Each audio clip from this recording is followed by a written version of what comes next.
Good morning ಎಲ್ಲರಿಗೂ. ಇವತ್ತು ನಾನು ನಿಮ್ನ ಕಬ್ಬಾಳು ಅಂತ ಒಂದು ಪ್ಲೇಸ್ ಇದೆ, ಅಲ್ಲಿ ಕಬ್ಬಾಳಮ್ಮ ಅಂತ ಒಂದು ದೇವಿ ಇದೆ. ಸೊ ಕಬ್ಬಾಳಮ್ಮನ ದೇವರಿಗೆ ಹೋಗ್ತಾ ಇದ್ದೀನಿ. ಬನ್ನಿ, ಅಲ್ಲಿ ನಿಮಗೆ ಅದ್ರ ಬಗ್ಗೆ ಮಾಹಿತಿ ಕೊಡ್ತೀನಿ. ಈ ಕಡೆ ಒಂದ್ ಸ್ವಲ್ಪ ಈ ಕನಕಪುರ, ರಾಮನಗರ, ಈ ಕಡೆ ಚನ್ನಪಟ್ಟಣ ಭಾಗದಲ್ಲೆಲ್ಲ ಒಂದ್ ಸ್ವಲ್ಪ ಫೇಮಸ್ ದೇವರದು. ಪವರ್ಫುಲ್ ಅಂತ ಹೇಳ್ತಾರೆ. ನಾನು ಒಂದ್ 2 ಬಾರಿ ಹೋಗಿದ್ದೀನಿ. ಸೊ ಇವತ್ತು ಮತ್ತೆ ಅವಕಾಶ ಸಿಕ್ಕಿದೆ ಹೋಗ್ಲಿಕ್ಕೆ. ಸೊ ಹಾಗಾಗಿ ಹೊರಡ್ತಾ ಇದ್ದೀನಿ. ಬನ್ನಿ, ಅದು ಎಲ್ಲಿದೆ ಮತ್ತೆ ಆ ದೇವ್ರ ಸ್ಪೆಷಾಲಿಟಿ ಏನು ಎಲ್ಲದನ್ನು ನಿಮಗೆ ತಿಳಿಸ್ತಾ ಹೋಗ್ತೀನಿ. ಇದು ಬೆಂಗಳೂರಿನ 80 ಕಿಲೋಮೀಟರ್ ಆಗುತ್ತೆ. ಕನಕಪುರದಿಂದ 22 ಕಿಲೋಮೀಟರ್ ಆಗುತ್ತೆ. ರೋಡು ತುಂಬ ಚೆನ್ನಾಗಿದೆ. ಸೊ ನೀವು ಹೋಗ್ತಾ ಡ್ರೈವ್ನ ತುಂಬ ಎಂಜಾಯ್ ಮಾಡ್ಬೋದು. ಯಾಕೆಂದರೆ ಸುತ್ತಮುತ್ತ ದೊಡ್ಡ ದೊಡ್ಡ ಬೆಟ್ಟ ಗುಡ್ಡಗಳಿದೆ, ಆಮೇಲೆ ಅಡಿಕೆ ಮರಗಳಿದೆ, ತೆಂಗಿನ ಮರಗಳಿದೆ. ಸೊ ಹಾಗಾಗಿ ನೀವು ಇದನ್ನ ರೋಡ್ ತುಂಬ ಎಂಜಾಯ್ ಮಾಡ್ತೀರಾ. ಈಗ ಸದ್ಯಕ್ಕೆ ಟೋಲ್ ಇಲ್ಲ, ಸೊ ಹಾಗಾಗಿ ಟೋಲ್ ಫ್ರೀ ರೋಡ್ ಆಗಿದೆ ಇದು. ಮತ್ತು ಮುಂದಕ್ಕೆ ಟೋಲ್ ಮಾಡ್ಬೋದು ಬೆಂಗಳೂರಿಂದ ಬರೋರಿಗೆ. ಬೇರೆ ಭಾಗದಿಂದ ಬರೋರಿಗೆ ಟೋಲ್ ಏನಿಲ್ಲ. ಕನಕಪುರದವರೆಗೂ ಡಬಲ್ ರೋಡ್ ಇದೆ, ಅಲ್ಲಿಂದ ಸಿಂಗಲ್ ರೋಡ್ ಆಗುತ್ತೆ. ಸೊ ನೀವು ಇದಕ್ಕೆ ಬರ್ಬೇಕಾದ್ರೆ ಸಾಕಷ್ಟು ಬಸ್ಸಿನ ವ್ಯವಸ್ಥೆಗಳು ಕೂಡ ಇದೆ. ನೀವು ಬೆಂಗಳೂರಿಂದ ಬರೋದಾದ್ರೂ ಮಳವಳ್ಳಿ, ಆಮೇಲೆ ಬೇರೆ ರೂಟ್ಗೆ ಹೋಗೋ ಕೊಳ್ಳೇಗಾಲ ರೂಟ್ಗೆ ಹೋಗೋ ಬಸ್ಗಳಿಗೆಲ್ಲ ಹತ್ಕೊಂಡು ಸಾತನೂರಲ್ಲಿ ನೀವು ಆಟೋ ತೊಗೊಂಡು ಹೋಗ್ಬೋದು. ಇದು ತುಂಬ ಕಮ್ಮಿ ಡಿಸ್ಟೆನ್ಸ್ ಇದೆ ಅಲ್ಲಿಂದ. ಇಲ್ಲಾಂದರೆ ಕನಕಪುರದಿಂದ ಡೈರೆಕ್ಟ್ ಬಸ್ಗಳು ಕೂಡ ಇದೆ ಕಬ್ಬಾಳಿಗೆ. ಸೊ ಆ ಥರನೂ ಮಾಡ್ಬೋದು. ತುಂಬ ಎಂಜಾಯ್ ಮಾಡ್ತೀರಾ ಸೀನರಿನ. ಹಾಗೂ ನೀವು ಸ್ಟಾರ್ಟಿಂಗು ದೇವಸ್ಥಾನ ಹತ್ತತ್ರ ಬಂದಿದ್ದ ತಕ್ಷಣ ನೀವು ನೋಡ್ಬೋದು ಸುತ್ತಮುತ್ತ ಸ್ವಲ್ಪ ಕೋಳಿ ಅಂಗಡಿಗಳು, ಮತ್ತು ಅದಕ್ಕೆ ಬೇಕಾದ ಅಡುಗೆ ಮಾಡ್ಲಿಕ್ಕೆ ವ್ಯವಸ್ಥೆಗಳೆಲ್ಲ ಇದೆ. ಅದು ಪಾತ್ರೆ ಅದೆಲ್ಲ ಸಿಗುತ್ತೆ. ಕೆಲವರು ಅಡಿಕೆ ಕಟ್ಕೊಂಡಿದ್ದವರಿಗೆಲ್ಲ. ಬಟ್ ದೇವರಿಗೆ ಯಾವುದೇ ಕೂಡ ನಾನ್ ವೆಜ್ ರೀತಿದು ಏನೂ ಮುಟ್ಸಲ್ಲ. ಬಟ್ ಕೆಲವರು ದ್ವಾರಪಾಲಕರಿಗೆ ಅಡಿಕೆ ಕಟ್ಕೊಂಡಿರ್ತಾರೆ. ಸೊ ಅವರು ದೂರದಲ್ಲೇ ಮಾಡಿ ಅಲ್ಲೇ ಎಡೆ ಇಟ್ಟು ಊಟ ಮಾಡಿ ಹೋಗ್ತಾರೆ. ಸೊ ಹಾಗಾಗಿ ದೇವ್ರ ಹತ್ರ ಯಾವುದೇ ಥರದ್ದು ನಾನ್ ವೆಜ್ ರೀತಿದು ಏನೂ ಇರಲ್ಲ. ಸೊ ಎಲ್ಲರೂ ಭಕ್ತಾದಿಗಳು ಬಂದು ಹೋಗ್ಬೋದು. ಆಮೇಲೆ ಸಂಡೇ ತುಂಬ ರಶ್ ಇರುತ್ತೆ. ನೀವೇ ನೋಡ್ಬೋದು ಇಲ್ಲಿ ಎಷ್ಟೊಂದು ಗಾಡಿಗಳು ಪಾರ್ಕಿಂಗ್ ವ್ಯವಸ್ಥೆಗಳಿದೆ. ಆದ್ರೂ ಕೂಡ ತುಂಬ ಟೈಮು ಪಾರ್ಕಿಂಗ್ ಸಿಗೋದಿಲ್ಲ. ದೂರದಲ್ಲಿ ನಿಲ್ಲಿಸ್ಬಿಟ್ಟು ದೇವಸ್ಥಾನ ಹತ್ರ ಬರಬೇಕಾಗತ್ತೆ. ಎಲ್ಲ ಇಲ್ಲಿ ತುಂಬಾ ಕಾಸ್ಟ್ಲಿ ಇದೆ ಸ್ವಲ್ಪ ಹೂಗಳು ಎಲ್ಲ. ಸೊ ನಾನೊಂದು ಹೂ ತಗೊಂಡಿದ್ದೀನಿ, ಹಾರ ತಗೊಂಡಿದ್ದೀನಿ. ಸೊ ಅದಕ್ಕೆ 300 ರೂಪಾಯಿ ತಗೊಂಡಿದ್ದಾರೆ ಹಾರಾಗೆ, ದೊಡ್ಡ ಹಾರಗೆ.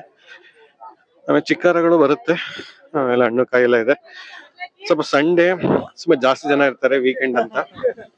ಅದನ್ನ ಬಿಟ್ರೆ ನೀವು ಇದು ಮಂಗಳವಾರ ಮತ್ತೆ ಶುಕ್ರವಾರ ತುಂಬಾ ಜನ ಇರ್ತಾರೆ ಇಲ್ಲಿ ಸ್ವಲ್ಪ ದೇವಿಗೆ. ಸೊ ಸಂಡೇ ಆಸ್ ಯೂಶುವಲ್ ಏನಕ್ಕೆ ಅಂದ್ರೆ ರಜಾ ಇರುತ್ತಲ್ಲ, ಸೊ ಎಲ್ಲಾ ಕಡೆಯಿಂದ ಭಕ್ತಾದಿಗಳು ಬರ್ತಾರೆ. ಹಾಗಾಗಿ ತುಂಬಾ ರಶ್ ಇರುತ್ತೆ. ಈ ಉಂಗುರ ಸಾಧು ಮಹಾರಾಜ್ ರಾಮ್ ಬಾಬಾ ಈ ಮಂಗಲ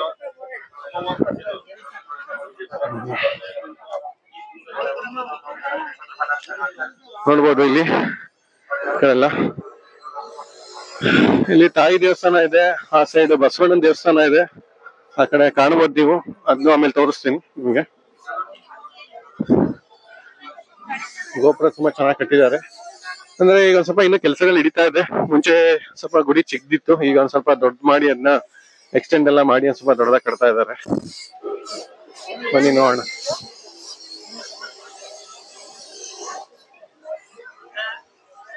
ತುಂಬಾ ಕೆಲಸಗಳು ನಡೀತಾ ಇದೆ ಸೌಂಡ್ಗೆ. ನಂಗೆ ಗೊತ್ತಿಲ್ಲ ನಿಮ್ಗೆ ಎಷ್ಟು ಕೇಳಿಸ್ತಿದೆ ಅಂತ. ಗುಡಿ ಎಲ್ಲ ನಿರ್ಮಾಣ ಮಾಡ್ತಾ ಇದ್ದಾರೆ ದೇವಸ್ಥಾನಕ್ಕೆ.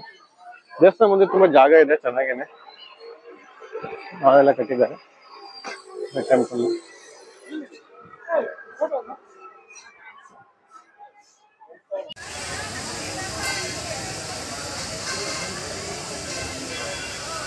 ದೇವಸ್ಥಾನದ ಗೋಪುರ ತುಂಬ ದೊಡ್ಡದಾಗಿ ಕಟ್ಟಿದ್ದಾರೆ.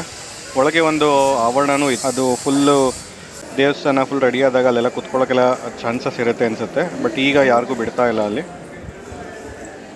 ಶ್ರೀ ಕಬ್ಬಾಳಮ್ಮ ದೇವಸ್ಥಾನ ನೋಡ್ಬೋದು.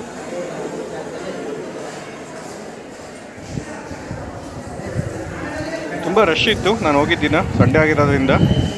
ಸೊ ಹಾಗಾಗಿ ದೇವರು ದರ್ಶನ ಮಾಡಿ ತುಂಬ ಫೋಟೋ ತೊಗೊಳಕ್ಕಾಗಲಿಲ್ಲ. ಒಂದು ಸಣ್ಣ ಫೋಟೋ ತೊಗೊಂಡಿದ್ದೀನಿ.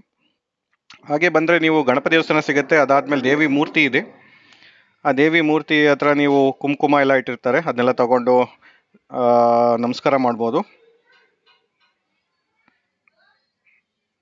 ಅಲ್ಲಿಂದ ಮುಂದೆ ಬಂದರೆ ನಿಮಗೆ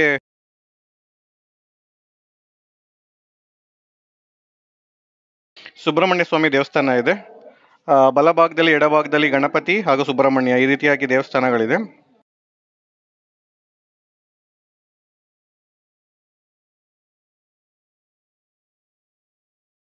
ಹಾಗೂ ಇಲ್ಲಿ ಕೆಲವು ದೃಷ್ಟಿ ಎಲ್ಲ ಹೋಗ್ಲಿಕ್ಕೆ ಕೈಗೆ ಕಟ್ಟೋದು, ಕಾಲಿ ಕಟ್ಕೊಳ್ಳೋದು, ಮತ್ತು ಮನೆಗೆಲ್ಲ ತೊಗೊಂಡೋಗಿ ದೃಷ್ಟಿಗೊಂಬೆಗಳನ್ನ ಹಾಕೋದೆಲ್ಲ ಇದೆ. ಅದು ತುಂಬ ಸಾಕಷ್ಟು ಜನ ತಗೋತಾರೆ. ಮತ್ತು ಕಪ್ಪಿಡೋದು ಅಂತ ಹೇಳ್ತಾರೆ, ಅದನ್ನು ತಗೋತಾರೆ. ಅಲ್ಲಿಂದ ಮುಂದೆ ಬಂದರೆ ಇಲ್ಲಿ ಈ ದೃಷ್ಟಿ ಆಗಿದವರಿಗೆ, ಮನೆಯವ್ರಿಗೆ ಅಥವಾ ಏನಾರು ಮಾಟ ಮಂತ್ರ ಮಾಡಿಸಿದ್ದವರಿಗೆ ಸ್ವಲ್ಪ ಹೆಲ್ಪ್ ಆಗಲಿ ಅಂತ ಯಾರು ನಂಬಿಕೆ ಇರ್ತಾರೆ ಅವರಿಗೆ ಇಲ್ಲಿ ದೃಷ್ಟಿ ಹೊಡಿತಾರೆ. ಸೊ ಒಂದು ಕಾಯಿ ತೊಗೊಂಡು, ಅದು ನಿಂಬೆಹಣ್ಣು ಎಲ್ಲ ತೊಗೊಂಡು ಅಲ್ಲಿ ದೃಷ್ಟಿ ಹೊಡೆಯೋ ಜಾಗ ಇದೆ. ಅದನ್ನು ಮುಗಿಸ್ಕೊಂಡು ನೀವು ಮುಂದೆ ಬಂದರೆ ಬಸವಣ್ಣ ಸ್ವಾಮಿ ದೇವಸ್ಥಾನ ಇದೆ. 2 ದೇವಸ್ಥಾನ ಇದೆ ಇಲ್ಲಿ. ಒಂದು ಹೊರಗಡೆ ಒಂದು ಬಸವಣ್ಣ ಸ್ವಾಮಿ ಇಟ್ಟಿದ್ದಾರೆ, ಒಳಗಡೆ ಒಂದು ಬಸವಣ್ಣ ಸ್ವಾಮಿ ಇಟ್ಟಿದ್ದಾರೆ.